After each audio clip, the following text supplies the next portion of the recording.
Okay, so who are the parties to a trust? So there are three key parties, and there's a hidden fourth one as well. So the first thing you learn at trust school is that trusts are always a triangle when you draw them.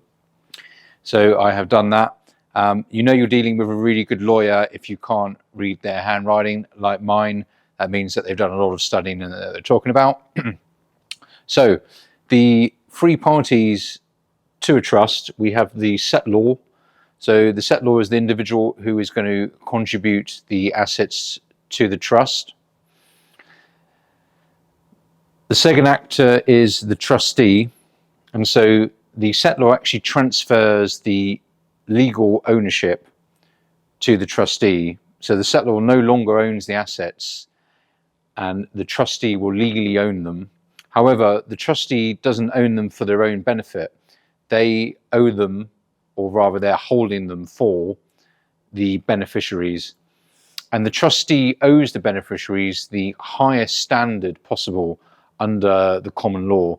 They owe a fiduciary duty to the beneficiaries. So the assets that they're holding, that the settlor has given them, the trustees will hold it on trust for the beneficiaries and have a fiduciary duty, which means they can absolutely only act in the best interests of the beneficiaries and not for themselves. And so the third party is, of course, the beneficiaries, the individuals who are to benefit from the trust. And then finally, there's also a potential fourth person called a protector. So normally this can be a family friend or family member who's there to just sort of monitor the trustee and make sure that they're doing what they should be doing. And normally the protector can have positive or negative powers. So when I say a positive power, that means they can cause the trustee to do something, or a negative power is more likely where the trustee has to get the consent of the protector before they can do something. So that's more normal. So for example, it might be that the trustee has to get the consent of the protector before they can make a payment to one of the beneficiaries.